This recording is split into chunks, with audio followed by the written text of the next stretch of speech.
Hi, everyone. My name is Hannah. I'm with Tenbound. Thanks again for joining us at this conference, Leadership in a Remote World. Just to go over housekeeping, we just ask that everyone keep themselves on mute during this talk. And if you have any questions, you can drop them in the Q&A. Ken will do his best to get to some questions at the end of the presentation. If we don't get to your questions, we can follow up, or if you want to reach out to him directly, that's totally okay too. So without any further ado, Ken Amar, Senior Sales Development Rep Manager at Outreach, is that right? And this presentation is titled Empowering SDR Leaders During and After COVID. So thanks, Ken. Awesome. Thank you for that intro, Hannah. I'm going to start sharing my screen. Let me know when you can see it. Awesome. Can you see my screen? Perfect. Awesome. All right. Hey, thank you for that intro, Hannah. Hi, everyone. My name is Ken Amar. Today, I'm going to be talking to you guys about empowering SDR leadership during and after COVID. So a quick background on me. So I've been with Outreach.io for about 3.5 years now, right? So I first started as an SDR for about 6 months, and then I spent a year as the onboarding team lead, right? So I was responsible for training new hires, onboarding them, ramping them up. And then last year, exactly a year ago, I was promoted to an SDR manager and COVID hit, right? So I was a brand SDR manager during COVID, and most recently, as of 2 months ago, I'm a senior SDR manager and I lead our emerging and SMB market segments. So I've got a team of about 3 team leads and about 20 SDRs.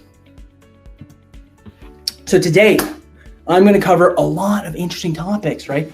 The first thing is common mistakes during COVID, an emphasis on activities and some cognitive biases that I had and a lot of SDR leaders had during that time. Some of the learnings we've got from then, specifically around data-driven coaching and management. And lastly, I'll talk about motivations and spiffs, both pre and post-COVID. Awesome. So I talked a little bit about this, common mistakes during COVID. What I mean by that, take this with a grain of salt. These were all of the mistakes I made as an SDR leader in the last year, right?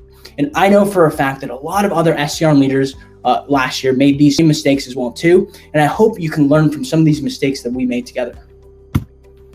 So pre-COVID, the good days, right? When the office, this mystical place called the office was open, right?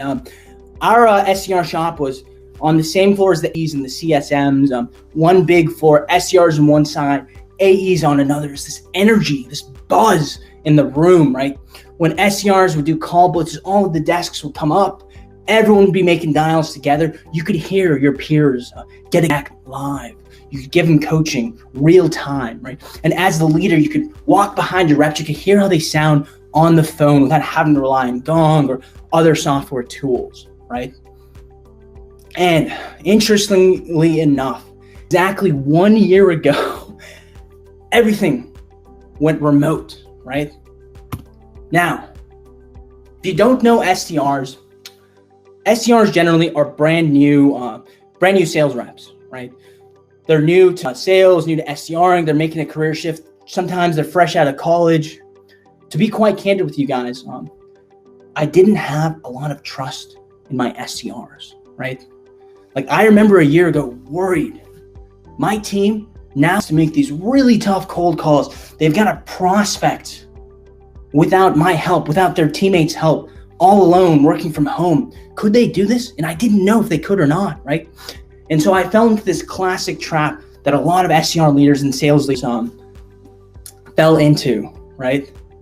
So first off, oh my gosh, it's a bit embarrassing, guys. So I set up morning huddles, noon huddles, afternoon huddles to just cover a variety of topics, to check in with them, make sure they're doing all right. And I started filling up my reps' calendars with all of these non-selling, non-activity producing meetings, right?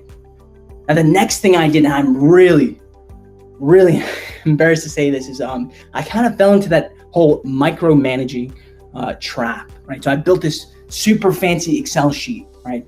And I have my reps come in the morning during our huddles and go over morning sequence goals, morning call goals, all in the hopes to drive more activity from them, right? It's very micromanaging. Thankfully, I learned my lesson. And then last but not least, kind of on that same topic of Zoom fatigue, Slack fatigue, right? So I'm a manager. I'm going back and forth between Zoom meetings. Slack will be blowing up, all of these new channels, Slacks from reps and so on. Now imagine you're making cold calls, you're prospecting, and think how distracting Slack can be in that, right? When you have to shift mindsets, when you have to shift tasks, you lose a lot of efficiency, right? And these are all of the problems we had during COVID. And another really big problem we experienced in that summer of COVID was an emphasis on quantity, right? So what does that mean? Well, when COVID first started, the prospects and personas we're going after, all were working from home, all had access to their cell phones. They're picking up the phone, they're responding to emails more normally than usually, right? So we saw an incremental increase in connect rate on the phone. We saw an incremental increase, in responses over email. So we started hammering down on that, more calls, more emails, more activity. But the flip side of the coin was that every other SDR in the world, every other sales rep in the world was doing the exact same thing we were. They're all sending out crappy emails, all making a ton of dials, right? And we started falling into this trap. Hey, I'm making a lot of calls, but I'm not connecting more people. What do? Make more calls, but I'm not connecting to more people, and so on. This flywheel of death, basically, right? When we couldn't get enough connects, we started hammering down on just pure outbound activity, and that leads to my next point. Survivorship bias. All right, so I was on Reddit a couple of weeks ago, right? I'm browsing through Reddit, and I see this really cool photograph of this plane, this World War II bomber, all these red dots on it. So I click on it and I learn about this cognitive bias called survivorship bias, right? So I'm going to give you a really high level description of it. So essentially what it was that in World War II, you get all these fighters and bomber planes that come back to the factory. All the engineers would gather up, right? And they look at these planes and say, there's a lot of holes in the wings. There's a lot of holes, bullet holes on the tail. Obviously, those are the areas we've got to reinforce, right? But they actually found out that wasn't the case. These are the planes that made it back. So it's safe to assume the planes that actually did not come back were not hitting those places. So instead of reinforcing all the places with the bullet holes, it's more important to reinforce all the places that didn't have bullet holes, right? So a bit of a convoluted example, but you can think of it this way, like sports, professional sports, right? I'm a big basketball fan. I love Kobe Bryant, RIP. I love LeBron James. I love Michael Jordan, right? And I watch these documentaries, Kobe would be practicing free throws for hours on end. And I thought, I want to be like Kobe. So I should practice my free throws for 6 hours in a row. True story, I did. I didn't end up in the NBA, unfortunately, because I focused on the wrong thing. Instead of looking at the people who made it to the NBA, the planes that made it back, you've got to focus and draw conclusions on the ones that didn't make it back, on the players that didn't make the NBA, right? Now you're thinking, how can you apply this example to COVID? Well, it's really simple. So in the summer of COVID, we actually had a few reps break records. One of our reps, Patrick Cerna, right? And we were wondering, what is Patrick doing differently?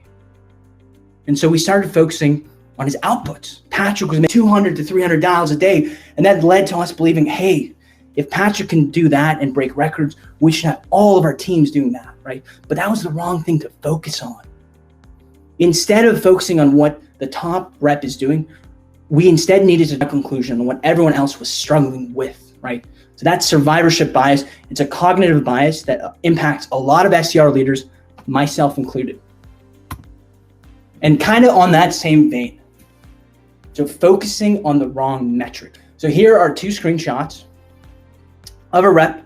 It was about May, I believe, 2 weeks of dialing, right? So the first screenshot at the very top, you'll note that the rep made about 1,700 phone calls, only booked 5 meetings. When I first saw this, I was like, hey, Rep A, you need more generic cold call practice. You need more role plays every day to get better because you're only booking 5 meetings over 1,700 cold calls, right? But as COVID started passing, I started looking more into data, addressing some of my cognitive biases. I realized that I needed to go a layer deeper, right? So instead of focusing on 1,700 calls and 5 qualified meetings, I started diving into the numbers highlighted in green. 21 C intro rejected. That means a correct connect, someone picked up, but the rep was hung up on in the first 30 seconds. That tells me as a manager, as a leader, that my rep is struggling with the first 30 seconds of a call, right? So we started doing, instead of generic cold call role plays, we started doing targeted role play practices, right? So I'd have my rep come to me in our one-on-ones armed with 3 prospects that we'd only focus the first 30 seconds of a call practice on. And the next thing, C referred. That means a correct connect referral. Now let me back up a step here. So if you don't know who Outreach sells to, our bread and butter is a VP of sales, right? Now VPs of sales, they love to punch it to whoever you sound like, right? For example, you get on the phone, you start talking about Salesforce syncs, API syncs, you start sounding really technical. The VP of sales say, hey buddy, go talk to sales ops. You start talking about, MQLs, marketing lead conversions. Hey buddy, go talk marketing.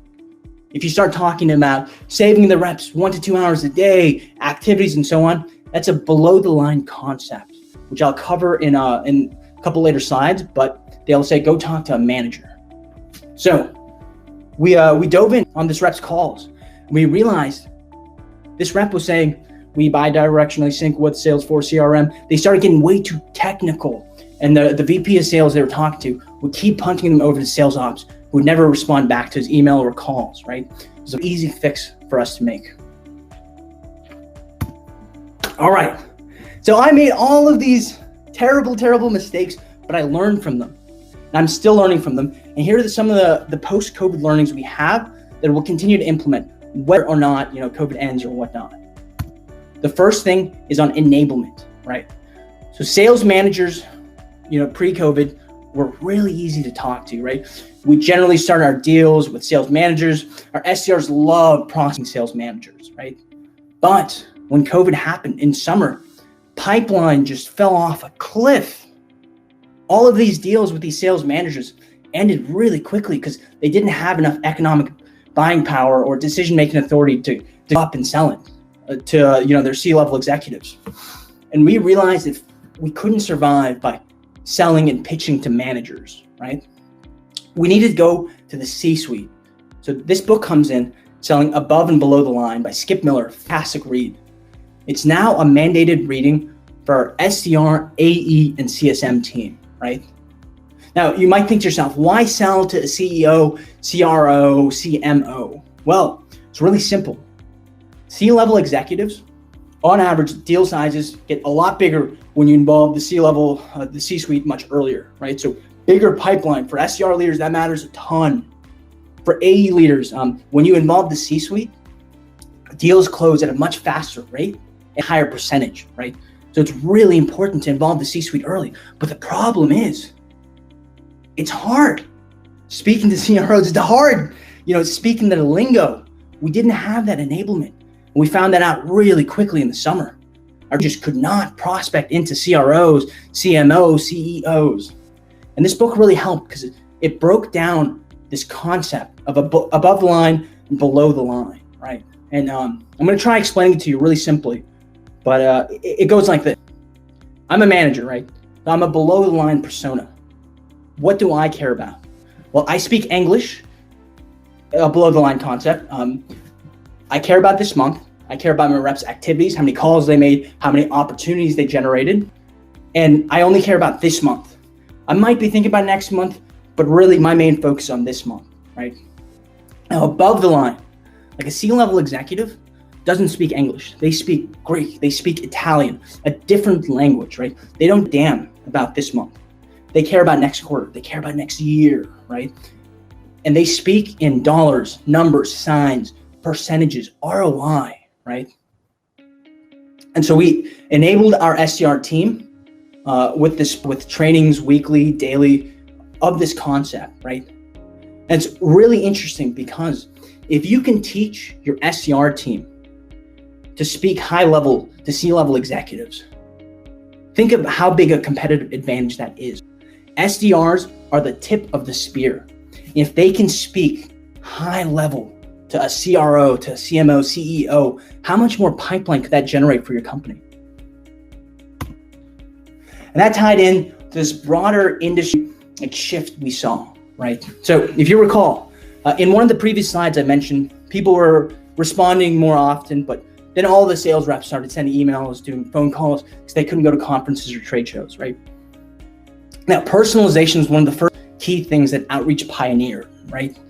This idea behind, hey, I saw on LinkedIn you like fly fishing. Here's how my product or solution ties into that, right? Now, everyone was doing this. Everyone was sending bland prospect emails. Hey, I noticed you like dogs. Here's a product or solution that ties into that, right? I would get a ton of these emails, and when it's a one-off, it can stick out from the crowd. But when you're emailing a CRO or a CEO, hey, I noticed you fly fishing. Here's how Outreach is kind of like the fishing rod for sales, right? It doesn't stick out.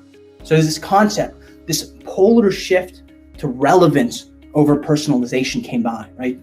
We had one of our top emailing SDRs come up with a framework, this personalization and relevance triangle, right?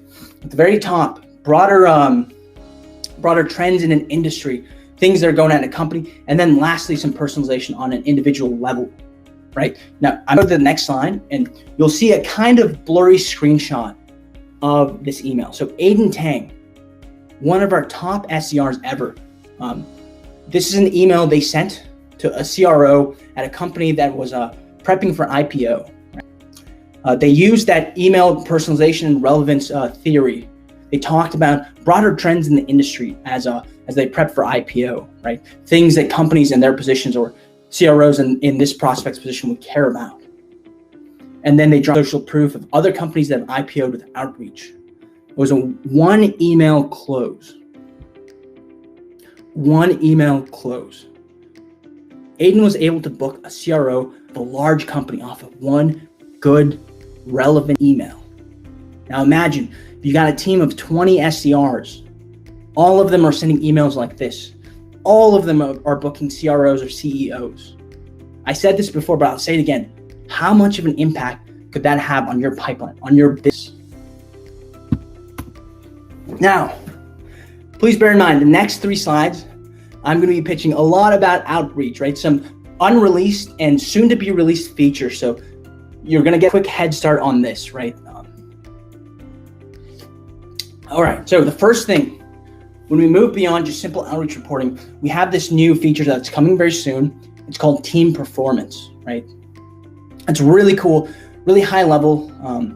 You'll note I have a screenshot of the 4 of my team right now. Brandon, George, Brendan, and Pete, right? This tab shows me how many meetings they booked this last couple of months, how many prospects they contact, the conversion rate on these prospects, their average time per prospect, and lastly, their response time, okay? So instead of having to pull up 10 different Salesforce reports, I get access to all this information, and I can draw some really interesting data-driven conclusions from this tab. So if we start from the bottom, we'll note that Brandon Hall only has 430 prospects contact, a lot lower than his peer group, right? Now this tells me that Brandon struggles with workflow, adding people to sequence. That's an easy fix. When I go to my next one-on-one with them, I can bring that up to him, right? Now next, we've got Brendan Vaughn. His response time is about 5 hours. What does that mean? That means every time a prospect responds to an email to Brendan, whether positive or negative, Brendan takes 5 hours to respond back, right? And we've found that the best sales reps, regardless of whatever industry they sell in, whoever they sell to, respond consistently to email responses in under 45 minutes. Brendan is leaving a lot of damn gold on the table. I can promise you, after this session today, my next one-on-one, I'm going to bring this up to him, right? And then last, we've got Peter Kimball. 9% meeting conversion rate, leading the pack. That's awesome. But what I really care about is his touches per prospect. Pete only averages 7 touches per prospect, but has booked the most total amount of meetings. That tells me that the emails Pete is sending out, the LinkedIn messages, videos, whatever it is he's doing, putting more time in. Like his emails, he's really buying into our personalization and relevance triangle, our enablement concepts from Skip Miller, selling above and below the line. He's using that in his emails. And if we go to the next tab, sentiment analysis. This is mind blowing. Okay. Oh my gosh. If I had this when I was an onboarding manager, guys, things would be a lot different. I tell you that. Back in the day, I would look at email reply rates, right? I thought that was the end all be all. Oh, this rep has great email reply rates. They must be really good in emails, right? But no, that wasn't always the case. Now, through the power of AI, through tech wizardry, totally beyond my level, I can actually break down the sentiment on responses that my team has, right? So Brendan Hall, for example, he's got an 11.9% unsubscribe rate, but only had 42 replies. So he's got about 4 or 5 unsubscribes. Not like a very pressing number, but something to keep an eye on, but small sample size nonetheless. Then we go to our favorite SDR, Brendan, right? At a 62.9% objection reply rate. And that's not good. That's not bad either. We know that Brendan takes 5 hours to respond to these emails. How many meetings, how many opportunities is he leaving on the table by doing that, right? And then lastly, Peter Kimball, the shining example. 33%, so 1/3 of his emails are positive. That's unusually high, right? We've seen that on average, it fluctuates anywhere from like 20 to 25% of prospecting email replies are positive. So Pete is doing a fantastic job in his emails. We talk a lot about emails. We can't forget to mention call conversions, right? So look at this Tableau dashboard we've built out. The y-axis is a meeting book rate, and the x-axis is a correct connect rate, right? So that means when someone picks up, do you have a shot at booking them? So our favorite wonder kid, Brendan Vaughn, right? Might not be the best on emails, but Brendan literally books half of the people he talks with. It's a freaking coin flip every single time. That's amazing. But Brendan only speaks to 1% of all the prospects he calls, right? That's an easy problem to fix. How is Brendan optimizing his phone numbers? Is he calling at the right time of the day for East Coast prospects, for West Coast prospects? Maybe his data is inaccurate. Is he pulling in mobile numbers from ZoomInfo, or is he just dialing, HQs, right? So the next time I have a one-on-one with Brendan, I can come armed with this knowledge. His conversion rates on emails, on the phones. And instead of telling Brendan, hey, make more calls, add more people to sequence, I can tell him what his conversions are and what he wants to get to. And I'm going to put it all together into these 3 formulas. Awesome. So option 1 is based off of team performance. The first tab we covered, right? Really simple formula where total opportunities equals total prospects contacted times historical meeting conversion rate. So you'll remember Pete Kimball had about a 10% meeting conversion rate, right? So if Peter contacts 100 prospects with his historical conversion rate, he will generate about 10 opportunities. Maybe that's his quota. Maybe that's his goal. Very easy to manage that, knowing these numbers and conversions. The second thing, email sentiment. Now, this is pretty interesting. I've anecdotally that about 70% of positive email replies convert for this month or next, and about 20% of objections convert. So you can work backwards from this.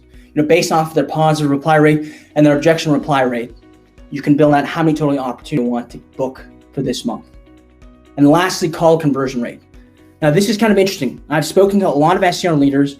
I've seen a lot of data that says that the average SDR shop has about a 5% connect rate on the phones, right? Maybe if you're calling to IT, it'll be a little bit less. If you're calling into B2C, a little bit higher, right? But generally, that number floats around 5%. And the average call conversion rate is anywhere from 10 to 20% of the time, right? So, 20% of the time, an average SDR will book a meeting. So you can work backwards from that, like Brendan Vaughn with this 50% meeting book rate on the phone. How many opportunities does Brendan want this month? Does he want to hit his quota? Does he want to exceed? You can use these numbers to manage him to that. Now, lastly, I want to talk to y'all about spiffs and motivation, right? You can coach a rep on numbers, but at the end of the day, mindset is one of the most important things a rep has. So the good old days, pre-COVID, oh man, you could take your team out to dinner. You could even buy them nice Patagonia vests and take photos together, right? We can't do that anymore, unfortunately. And so we've been doing a lot of Zoom happy hours. I know everyone on this call right now has been on a Zoom happy hour. You know, they've done something similar, team bonding activity, but I challenge you all to move beyond that, right? What does an SDR care about now? It's a loaded question, but what we found is that they care about two things: mental health, specifically burnout, and career progression. I'm going to touch on these two subjects, but for burnout, so look at my background. I've got a nice whiteboard. I've got some fancy looking numbers and data. It looks very professional, right? I've got my standing desk, my ring light, everything looks good. What you don't see is that my bed is literally on the other side of this room. I've got laundry over there, right? I am in this 12 by 12 room almost 24/7. It is impossibly hard for me to plug out. Like, I am experiencing burnout, and I'm not even making cold calls. I'm not even prospecting. I don't even have a number above my head that I have to hit every month, right? Think about how your SDRs are feeling now. Most of them are working from home in a similar setup as me, right? And they've got to make cold calls alone. They've got to sleep in the same room they make calls in, right? That's tough. So we've challenged this burnout problem in a couple ways. The first thing we did was, bring this issue up to our executive leadership team, and they made this awesome call. Every quarter, there's a go-to-market day off, a mandatory day off for our SDR team, our AE team, our CSMs, where it's a long weekend where we can, plug out and really recharge. We've taken this next level here in Outreach. I can speak for my team in Emerging. So Emerging has a quota of 12 opportunities per month, right? The average rep books about 3 opportunities, 3 meetings a week. So we come up with this really cool mental health burnout spiff. If you book 4 opportunities from Monday through Thursday by 5, you can take Friday off. So if you overperform against your number, you can take an extra day off. You can work from home from somewhere different, San Diego, for example, or Phoenix, Arizona, wherever you want to go, right? And that helps our team, our SDRs, really step out, really plug out, and it helps that burnout issue I've been talking about. And lastly, career progression, a really loaded topic, right? So when COVID hit, a lot of promotions were put on delay. Our SDRs they're burning out, and they don't see this light at the end of the tunnel, this AE promotion, right? One of our enterprise SDR managers, Moses Castillo, I think he's on this call right now, so huge kudos to Moses, came up with this idea of this AE accelerator program, right? Where to qualify, you need 6 to 8 months of consistent quota attainment. Interestingly enough, like an BDR or an SDR typically burns out at around the 6 to 8 month mark, right? So they know that if they consistently hit or achieve their quota from 6 to 8 months, they can opt into this amazing AE Accelerate program, where for 3 months in a row, they get trained on how to be an AE, right? AE leaders will come in and show them what happens in an IM, how to run a demo, what a scoping call is, and everything they need to do to get off their running when they become AEs. This keeps our SDR team happy, motivated, engaged. They see that light at the end of the tunnel. And it helps our AE team, our AE leaders specifically, because they get reps who are happy, hungry, motivated, ready to ramp up really, really fast. Awesome. I know we covered a lot of topics. We're right at time at 12:40 exactly. If you have any questions, feel free to email me at ken.amar@outreach.io. Connect with me on LinkedIn. I'll also be in the booth right after this. So thank you so much, guys.